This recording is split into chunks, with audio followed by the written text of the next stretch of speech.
Hello, everyone, and welcome back to another episode of the Lunatics Radio Hour podcast. My name is Abby Brenker, and I am sitting here with Alex Goldman. Hello, hello. We're so excited to kick off Campfire Tales 2026. Wow, 2026. Can you even believe it? Time is going by so fast. They say that, but you don't really realize it until you get to your mid-30s, I think. Yeah, well, another new year of Campfire Tales. I'm very excited to get started. Yeah, I am too. And we also wanted to let you know, never say never. But as of now, we are moving a little bit away from doing Lunatics Library episodes, meaning we are not going to have, again, never say never, but in this moment, the plan is not to have episodes that come out with stories that are specifically tied to each of the history themes. Again, there may be some topics that we explore that make a lot of sense for that, and we're going to do that. But instead, we're making a little bit more room for Campfire Tales, which means that a lot of the writers that we love to feature have more flexibility and ability to write stuff on any topics and not just the very niche and strange and specific topics that we are. On that note, if anybody out there has any unexplained personal experiences, paranormal encounters, UFO site, whatever it is, we want to know about it. If you want your stories featured on Lunatics Radio Hour, again, true nonfiction, personal strange experiences, anything from glitch in the matrix to you might have seen a ghost or you're not sure, you can email filmsaboutlunatics@gmail.com, and we would love to feature some more real scary stories this year. Ooh, I can't wait to see what we come up with. Yes. Okay, but without further ado, today we are really excited to kick off Campfire Tales 2026 with some spooky fiction stories for you. Again, just on any topic. The point of Campfire Tales is really just for everyone to gather around the fire, no matter the season, and have a forum to present something a little bit spooky for us to disappear into for a few minutes. Also, if anybody is like, who is Alex? Who is this guy? Alex has been my Campfire Tales co-host now for, I think, all of 2025. Yeah, I think so. Yeah. He also was on one of my favorite episodes of 2025, which was our deep dive into the dark side of the history of the Wizard of Oz. But think of Campfire Tales, like Alex is like my Amy Poehler. I'm Tina Fey. Alex is Amy Poehler. We're Weekend Update. Alan is still on the SNL cast, right? Like, we're not kicking Right. He's still invited. Yeah, this is a sub piece of the podcast that Alex and I are handling together now. I think that's the biggest compliment anyone has ever given me. I am honored. I'm someone who listens to like the same podcasts like religiously and for years and years and doesn't alter much from that. And recently, I've gotten really into both Good Hang with Amy Poehler and Smartlist from her ex-husband. But they're not like, I don't know, they're just celebrities interviewing celebrities. So they're not like, I don't know. It's nothing like groundbreaking or relevant to this. I'm thinking about how Amy Poehler is one of those celebrities that really just feels like a good person. She seems so lovely. Well, and here's a fun fact. We share a birthday. Which I'm not saying means much, but I already take that as a compliment anyway, right? Yeah. Like, she wants to share a birthday with me. Yeah. Oh my gosh. Yeah, I don't know. I just feel like her whole brand is like being smart and nice to people and funny and of course all those things, but also like, I don't know, just like she's very kind and there's never drama or, it's like a lovely celebrity. In videos of her breaking and laughing, I find them to be joyful. Yeah, there's something very real about her. Yeah. Oh my gosh, but flash forward like 3 months, we never know. Fix it. I know. Anyway, that's just my random thought for the day. Okay, well, without further ado, shall we read some stories? Let's do it. In the Light of the Wisps, read by Mariska Machette, read by Abby Brenker. Heliconia lives in the willow boughs. Her face sways between the leaves, green in the summertime and golden in the fall. She is falling now, her willow switch dress snapping against air. When she hits the ground, the moss accepts her, tugging her fingers and toes down into the moist. Where she touches it, mushrooms grow. Heliconia keeps falling through the moss and the soft soil underneath. She is still falling now. I can feel her under the soles of my feet, falling and falling, under her willow tree. She never liked to be still, even in death. Hers is a different kind of death. When fates die, they keep on existing, out of sight, like a sneeze. Drops falling and falling for yards. Heliconia has traveled miles. Still, I feel her through the moss. I still feel her, under the willow. I drag my hands through her branches, and caress the leaves that adorned her cheeks. What does it mean? That I'm closer to her now than she ever allowed before. There's something funny about it, something tragic, and that makes it beautiful. Her beautiful. She was always the beautiful one. As the sun is rising, I climb her tree, my claws carving scars in her precious bark. I don't stop at the middle of the willow, but keep climbing, going higher than she ever dared. She was too big to light on the uppermost boughs. These will become my bower. The sun rises. I look down at the spot where Heliconia fell. Circles of mushrooms curl out of the fractal of impact. The moss is unnaturally green within their hold, shining under a thick coat of dew.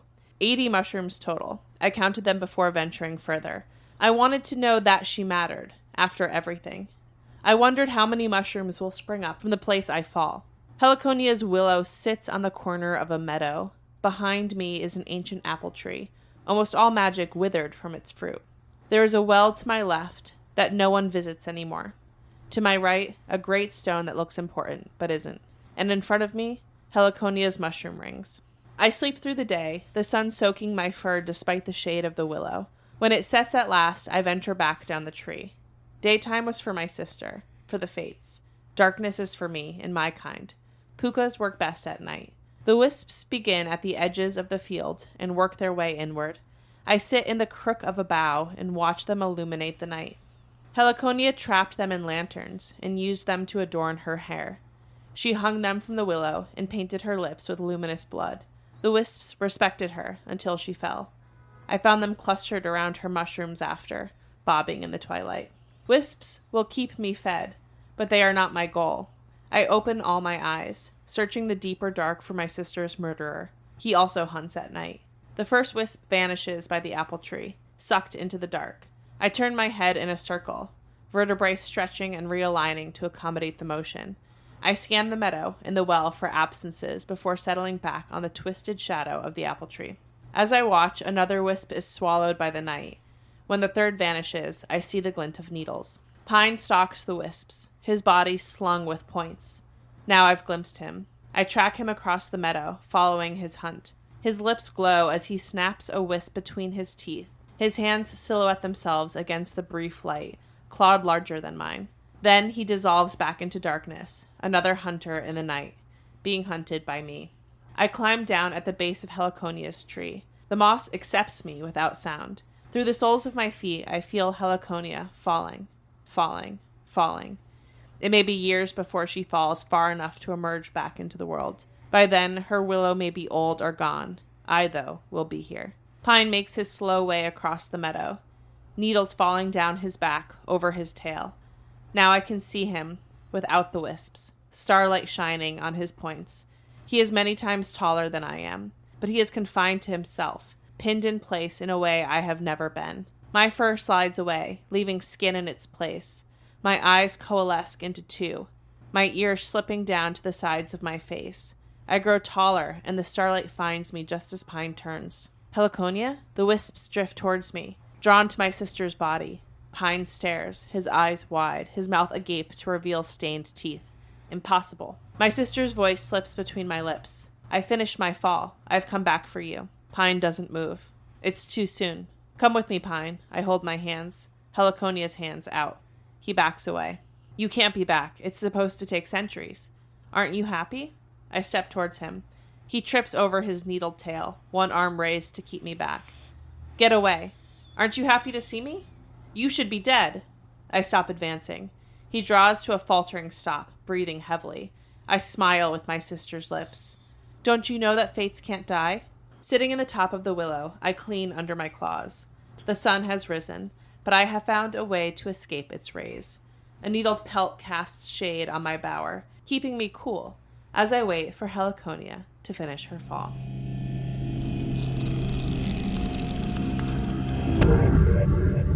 That story was written so beautifully by Mariska Pichette, who is a queer author based in Massachusetts. She has published more than 300 pieces of short fiction and poetry, appearing in Strange Horizons, Bastarian, The Deadlands, Nightmare Magazine, and many others. Her collection, Rivers in Your Skin, Sirens in Your Hair, was a finalist for the Bram Stoker and Elegant Awards. Their eco-horror novella, Every Dark Cloud, is now out from Ghost Orchard Press. If you want to keep your tabs on Mariska, you can follow them on Instagram at Mariska_Wright, at Blue Sky at mariska.bsky.social, or on Twitter at Mariska Pachet. And we will, of course, link all of that and the link to their website in the description of this episode, plus on social media. And without further ado, we have another story for you. Just a little bit of a content warning on the next story. It does center around a car accident, and it has a moment of brief violence near the end, so just a heads up on that. Airbag, read by Mike Lucero, read by Alex Goldman. You never listened to warnings because you don't think those things really are ever going to happen to you. In high school, you were warned about this. Your psychology teacher, Mr. DeTau, said that before his prom, the class of 1967 was lectured on drinking and driving. They were shown violent images on a projector of mangled up bodies in motor vehicle accidents. This is what happened when people drove without a seatbelt, or drank beer, or both. Then, on prom night, your teacher's best friend got decapitated because he went 80 miles per hour into a median rail. He was given the same presentation as the other kids, but like the others, he thought the same thing. That won't happen to me. You think about all this as you floor it 80 miles per hour on the Pennsylvania Turnpike in the dark, pouring rain. But the thought doesn't linger long because tonight, you like the feeling of going fast and, almost, losing complete control over your vehicle, over your whole life. At this speed, you're both God and at your most vulnerable. Your mind drifts to other variables that you act like you have no control in. Weight gain? Well, that's on metabolism. Infidelity? Well, that's on girls. Then you see that pesky airbag light pop up again. It's a bright heartbeat red, and it's flashing in front of you on the dashboard. It's always in your field of vision, no matter how much you try to forget about it. And it feels more distracting than it should be. You laugh to yourself thinking that if the airbag suddenly went off, it'd probably be less of a distraction than the bright light is being right now. What a stupid joke. You think back to earlier today, how much has changed since the daylight. That was when the airbag light was brought to your attention. Your wife had borrowed the car to go to ShopRite to make a taco mix you really like. She came back and remarked, "A light came on in your car. It looks like a stick figure getting squished by a circle." That's the airbag light. You two debate over what the symbol could mean. You think it means that the airbag could go off at any minute. Your wife thinks that it means that in the case of an accident, the airbag won't go off, and you'll fly through the windshield. She thinks you guys should wager a bet on it, and then you take it to the mechanic and find out and get it fixed. You both bet $20, which doesn't make much sense because you both share income, but it's fun to do. Part of you has a giddy pit in your stomach feeling about going to the mechanics. And you know why. You say out loud to your wife that you don't really want to drive over there and stand around waiting for the car to be fixed on your day off. But this is to simply keep up appearances, because a much larger part of you is in love with the woman that services your car. You've known this for many years now, and you've come to a dull acceptance of it over time.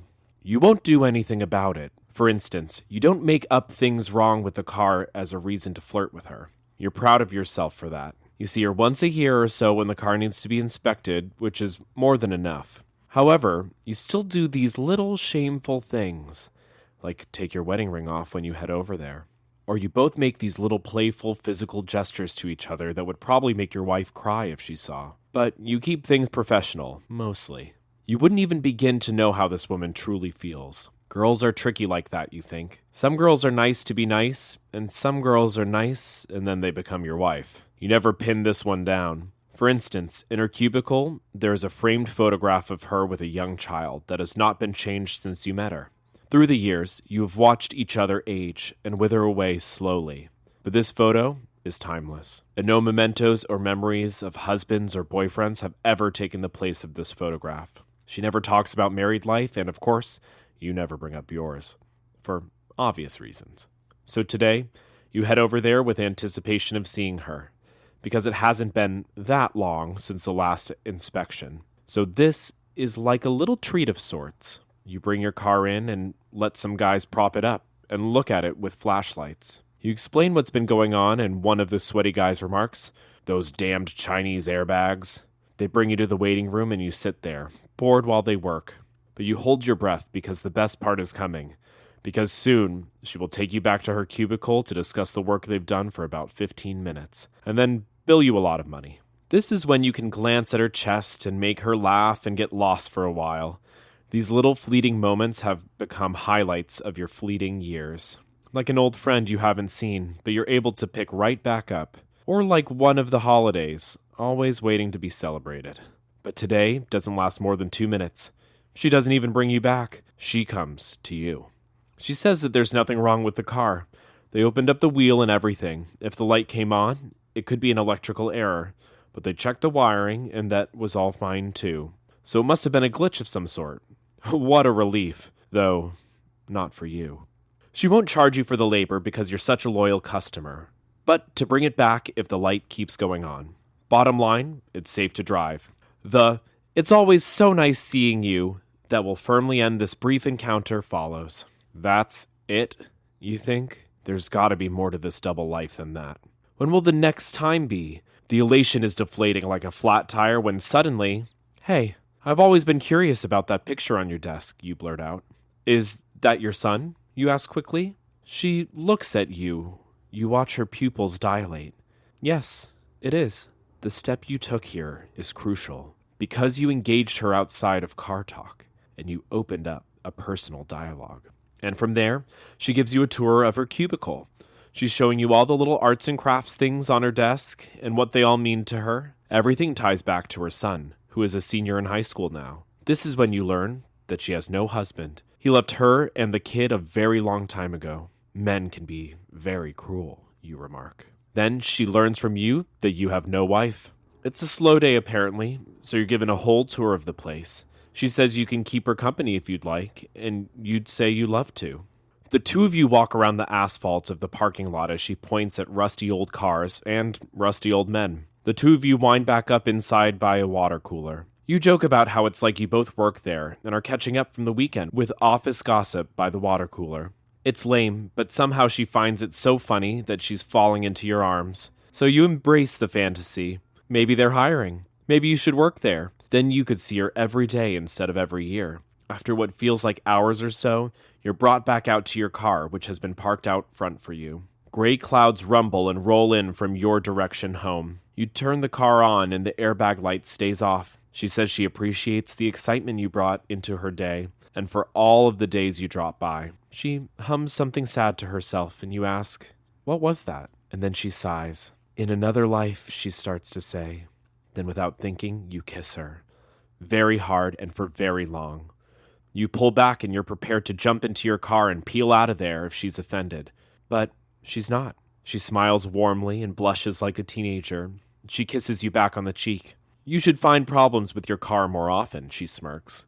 And she hands you her business card with as much contact info on it as possible. Her email, fax number, phone number. She probably gives this card to everyone, but you know that the gesture is different for you. You say you'll call her tomorrow. Now you're racing home in a thunderstorm with the airbag light back on, rehearsing how to leave your wife and how to tell your mechanic. You think of all the variables. You'll be happy for a while. Sure, you'll destroy your marriage, but you'll get free car insurance. You think about the boy. You're ready, you think, to be the father that boy deserves. You never wanted kids before. That was always a point of contention with your wife, who dreamed of having twin girls. Now you're prepared to father the boy immediately. When there's grandkids later down the line, you imagine telling them on your lap the beautiful story of how you two met. You replay all those special little moments from today. You don't even see the road anymore, only her. You feel like a cassette with all the tape ripped out of it. Your whole life has unraveled.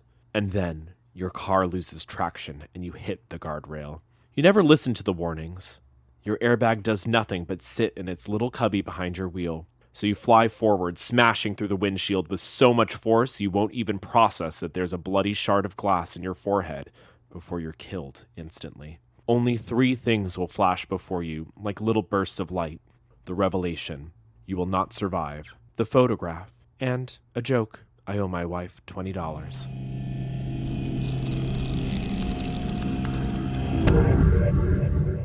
That story was written by our friend Mike Massera. Mike is an award-winning filmmaker and screenwriter from South Jersey. He enjoys mumblecore, haunted house movies, and going down the shore.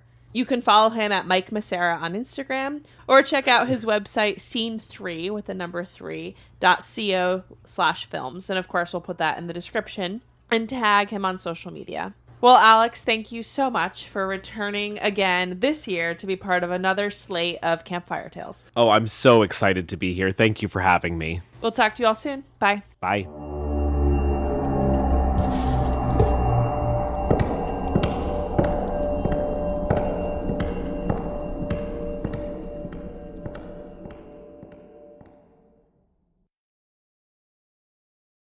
The party told you to reject the evidence of your eyes and ears. It was their final, most essential command. George Orwell, 1984.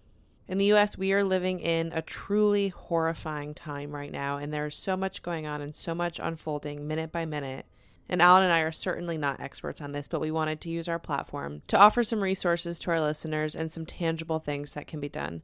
Again, we are not experts, so please let us know if there's other things and other resources or organizations that we can help support and uplift. One of the ways that ICE is so successful beyond brute force is that many people can't afford lawyers. So one thing that we're going to do is to set up a recurring monthly donation to trusted orgs like National Immigration Project, Immigrant Defense Project, Legal Aid Justice Center, AMICA, ACLU, and there's also local immigrant bond funds, which are probably the most important to donate to. There's also so many organizations out there collecting mutual aid right now, so take the time to look up what's needed most in your community. Reach out to your local government. Reach out to your congresspeople. Send letters, call their offices, call your local law enforcement offices. And please let us know if there's organizations in your community that are doing great work but that need more funding, more donations, and we will call them out here. Stay spooky, stay safe, and fuck ICE.